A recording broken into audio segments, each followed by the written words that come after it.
Hoje, no Além do Diagnóstico, estamos aqui com a doutora Tatiana Quintanilha.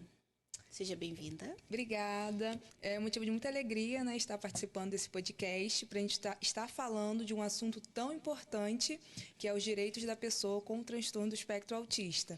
Gostaria de te agradecer pela oportunidade de estar aqui hoje e vou me apresentar aqui para o pessoal, né? Fala pra gente quem é a doutora Tatiana. Boa noite a todos. Eu sou a doutora Tatiana Quintanilha, sou advogada, estou presidente da Comissão de Defesa dos Direitos da Pessoa com Deficiência da OAB de Itaboraí. Mas antes de qualquer título, eu sou mãe atípica da Luísa, que é autista, nível 2 de suporte. E, assim, ser mãe atípica me fez ver o mundo de uma maneira diferente, né? Me fez entender e perceber as necessidades encontradas, né, no dia a dia das famílias atípicas. Fala um pouquinho pra gente sobre a sua filha, como foi essa questão de descobrir o diagnóstico, a questão do luto. Eu sempre gosto de falar sobre a importância do diagnóstico precoce, porque a minha filha, graças a Deus, ela foi diagnosticada muito cedo, aos 2 anos de idade.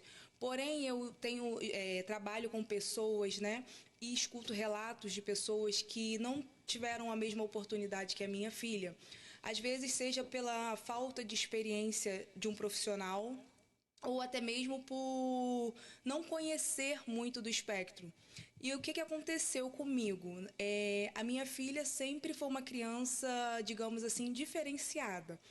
Ela sempre teve terror noturno, ela era muito agitada, e aquilo me chamava muito a atenção. E desde quando ela nasceu, eu sempre levei ela no mesmo profissional.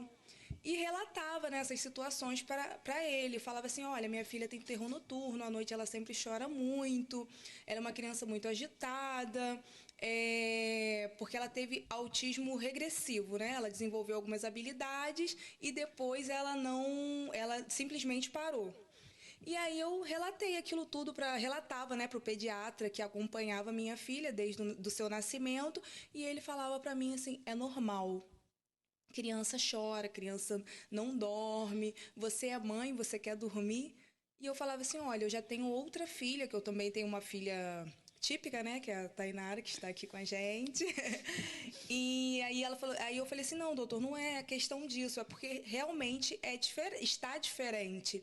E aí um belo dia, assim, nem passava pela minha cabeça, embora assim eu seja advogada, trabalho com direito previdenciário, não passava pela minha cabeça que eu pudesse ter uma filha autista. A gente nunca quer acreditar que vai acontecer com a Sim. gente. E aí, um belo dia, eu resolvi mudar o profissional que atendia minha filha. Não por questões de desconfiança, por nada. Simplesmente porque ele era muito cheio. Aí eu tinha que ficar esperando muito tempo. E eu não achei que tivesse mais necessidade de eu esperar aquele tempo todo para um atendimento com um médico pediatra. E assim, eu gosto de falar sempre nas minhas palestras, nos meus podcasts, a importância do diagnóstico precoce. E a importância do profissional especializado, que se Sim. atualiza no seu dia a dia, na sua profissão. Já na primeira consulta, quando eu mudei o profissional, já na primeira consulta, a médica virou para mim e falou: a sua filha tem características de autismo.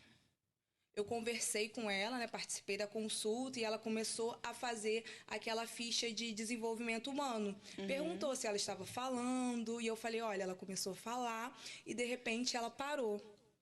Ela começou a falar, com 1 ano e 3 meses a minha filha parou. Ela falava papai, mamãe, ela imitava e com 1 ano e 3 meses simplesmente a minha filha ela parou de falar. E aí eu relatei isso para ela na primeira consulta e ela falou, e quando você chama? Ela olha. Eu falei assim, não, mas eu não entendi o que era autismo. Embora eu trabalhasse com pessoas com deficiência, eu não sabia o que era especificamente o autismo. Só quem vive o autismo sabe o que é. Sim. E aí eu fui e falei assim, não, pode chamar à vontade. Ela estava na consulta, falei, pode chamar que ela não olha e tal. E aí ela começou a fazer aquelas perguntas, né, que os pediatras devem fazer, se a criança está, para perceber, né, se a criança está desenvolvendo ou não. E aí já na primeira consulta, ela virou para mim e falou, sua filha tem características de autismo. Naquele momento eu falei, hã? Como assim? Meu mundo caiu. Eu não queria acreditar que aquilo estaria acontecendo comigo, eu não queria aceitar. Eu parecia assim que não era verdade. Sim. Eu simplesmente saí dali com vários encaminhamentos, né, que ela me passou para fonoaudióloga, terapeuta ocupacional, para psicóloga e pediu para eu poder direcionar, né, levar a minha filha no neurologista para poder fazer aquela investigação toda, porque ela não podia fechar um laudo. Sim. E aí eu estava sozinha com ela nessa consulta, saí e fui para casa arrasada. Não queria aceitar de jeito nenhum o diagnóstico, porque realmente é um diagnóstico assim para a vida toda, né? E é uma coisa muito difícil. E chegando em casa, eu falei assim: antes de qualquer coisa, eu vou fazer um propósito com Deus, tentando, né, reverter aquela situação, reverter aquele quadro. E porque a gente nunca acredita que vai acontecer com a gente, né? E assim, eu não tinha contato com ninguém que tivesse filho atípico, não tinha contato com, assim, contato direto, né? Não profissional. Sim. Porque o profissional, geralmente, você chega lá e fala, né, do seu caso para ele e ele resolve tecnicamente, de acordo com a lei. Mas só quem é pai ou mãe atípica vivencia aquilo. Entendeu? Só quem é pai ou mãe atípica sente aquilo na pele. Por isso que quando chegam alguns casos lá, né, depois que eu me tornei mãe atípica, eu comecei a analisar os casos com outros olhos, com mais necessidade, com mais empatia. Sim. E aí eu comecei a fazer um propósito. Falei assim, não, eu vou orar, tentando até mesmo reverter aquela situação. Falei, eu vou acordar todos os dias, de madrugada, eu vou jejuar, eu vou orar. Comecei a fazer um sacrifício mesmo durante 30 dias. Comecei a orar todos os dias de madrugada, falando, Deus, eu não aceito a minha filha ser autista, eu não aceito esse diagnóstico, o Senhor tem poder para poder reverter essa situação. E assim, e depois de 30 dias veio a resposta. Deus falou comigo, por que não você? Porque você não se. Eu não me sentia preparada, mas Deus já estava me preparando. E assim, depois daquilo, eu vivi um luto. Vivi um luto, comecei a tentar, né, entender, até mesmo para poder ajudar a minha filha. Eu falei, não, agora eu preciso ajudar a minha filha. E no início eu comecei a arregaçar as mangas, depois daquele luto, né, que a gente sempre vivencia, Sim. parece que nosso filho morreu. A gente sente isso, fala assim, meu Deus, e agora? E no seu caso, né, que foi o mesmo caso do meu, é pior ainda por ser autismo regressivo. Por quê? Para quem não sabe o que é autismo regressivo, gente, as crianças, ela atinge marcos do desenvolvimento na idade certa, ou seja, ela senta, ela engatinha, ela fala, e aí quando chega no período de 1 ano e meio, né, 1 ano e 3 meses, 1 ano e meio, acontece a primeira poda neural, Isso. que é a troca de neurônios. E aí acontece para quem já tem predisposição, né, genética, a vir o autismo. Então você vê que o seu filho, que você conheceu até ali, sumiu. Então, exatamente esse luto que a gente passa, eu achei, nossa, terrível. É como se meu filho tivesse realmente morrido. Ó. Como você se sentiu em relação a isso, a essa perda? Então, depois do diagnóstico da minha filha, eu vivi um momento de emoções, né? Foram diversos sentimentos, os quais eu não conseguia nem mesmo definir. Parecia que não estava acontecendo comigo, parecia que não era real, parecia que aquilo dali não era um sonho. Eu, eu vivenciei mesmo um luto. Parecia que a minha filha não estava mais ali. Porque aquilo, ela começou, né, a falar, andou muito cedo, e de repente ela parou com tudo. Então eu falei, ué, cadê aquela minha filha que começou a falar, que eu idealizei? Então, surgiu muitas preocupações, como seria, né? Eu acho que toda preocupação, né, da mãe, do pai atípico é como que vai ser daqui para frente. Como que eu vou lidar com isso? Como as pessoas vão tratar os meus filhos atípicos? Eu acho que a maior preocupação de uma mãe atípica foi essa. Surgiu preocupações, também surgiu diversas dúvidas, as quais eu comecei a pesquisar para entender sobre o autismo de fato, para poder entender como que eu iria agir com ela, qual seria o melhor tratamento, porque eu acho que a gente fica buscando uma cura numa questão que é incurável. Sim. A gente quer melhorar uma questão que o autismo não tem cura. Ele é tratável, né? Sim. Ele é uma questão tratável, mas ele não tem cura. E isso eu acho que é a parte mais difícil para mim, né? Pelo menos para mim, e acredito que seja também para as mães atípicas, a parte mais difícil de aceitar esse diagnóstico. Como você vê a sua filha além do diagnóstico? Então, assim, eu vejo uma pessoa em formação.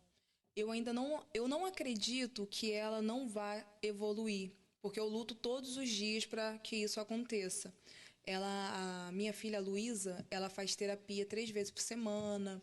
Ela faz dança, ela faz escola, né? Ela vai para a escola. Então, embora ela seja uma criança nível 2 de suporte, nível 2 e 3 para algumas questões de suporte, eu acredito na evolução dela. E eu luto todos os dias. Assim, o diagnóstico nem sempre... Não é. O diagnóstico não é uma sentença. E o transtorno, né, do espectro autista, ele é tratável. Então, eu acredito que ela vai desenvolver, vai conseguir, né, ter uma vida independente, digamos assim. E é o que eu almejo todos os dias para ela. E qual foi o maior desafio que você encontrou após, né, receber esse diagnóstico em relação aos julgamentos da sociedade, em relação à vivência dela com os familiares, na escola? Então, após o diagnóstico, eu acredito que foi encontrar diversos desafios, tanto nos acessos às terapias pelo plano de saúde, quanto na inclusão escolar, quanto no acesso à sociedade, né? A socialização dela ali com as pessoas, inclusive com as crianças, porque assim, a sociedade ela não está preparada para receber uma criança autista. Sim. Muitas pessoas não sabem nem sequer lidar com pessoas com transtorno do espectro autista. As escolas, embora existam políticas públicas, muitas das vezes elas não são eficazes. E faltam muitas questões como mediadora, como plano de ensino individualizado de acordo com a necessidade daquela criança atípica. Faltam profissionais capacitados. Sim. Conforme eu falei, conversei com você, né, quando chegamos e tal, que você é professora de educação especial. Faltam muitas pessoas nessa área. As escolas não estão capacitadas para trabalharem com crianças atípicas. E uma das maiores dificuldades que eu enfrentei depois do diagnóstico da minha filha, em relação aos direitos dela, foi conseguir as terapias pelo plano de saúde. Após o diagnóstico, eu comecei a pesquisar qual seria o melhor método para o desenvolvimento dela, quais seriam as melhores clínicas para o desenvolvimento dela. E aí eu comecei a ouvir nas minhas pesquisas que existia um método chamado método Denver, que era um método lúdico, né? De ensinamento lúdico para as crianças até 5 anos de idade.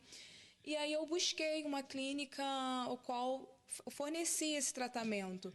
E aí o plano de saúde não cobria, como sempre, né? Que eles tentam limitar as terapias, eles tentam limitar os lugares, eles tentam dificultar o tratamento da pessoa com transtorno do espectro autista. Que para eles não é lucrativo, né? Essa é a Que para verdade. eles não é lucrativo. Custo. É muito custo e eles acham que não tem retorno, né, suficiente para isso. Mas muitas pessoas têm plano de saúde e nem sequer utilizam os planos de saúde. Sim. Porque eles só querem ganhar, eles não querem disponibilizar. E aí eu fui e eles me indicaram uma clínica que era credenciada do plano. E aí minha filha iniciou o tratamento naquela clínica, mas só que a clínica era, assim, a metodologia totalmente diversa com a indicação médica. E aí eu falei, olha, não tem nada a ver com o que o médico está pedindo aqui no laudo, a carga horária não funciona, então eu quero um tratamento de acordo com a metodologia que está sendo indicada pelo laudo médico. E aí eles negaram. E aí agora eu gostaria de falar para as famílias atípicas, quando o plano de saúde negar as terapias que estão descritas no laudo médico, vocês devem judicializar, procurar um advogado para ingressar com processo judicial, porque os planos de saúde eles não podem limitar as sessões de terapias e nem mesmo deixar de cumprir o que está ali no laudo médico. Porque quem determina o tratamento do seu filho ou não é o especialista, que é o médico que está acompanhando ele, e não o plano de saúde. Então, o plano de saúde ele é obrigado a custear, sendo em rede credenciada ou não, as terapias do seu filho autista.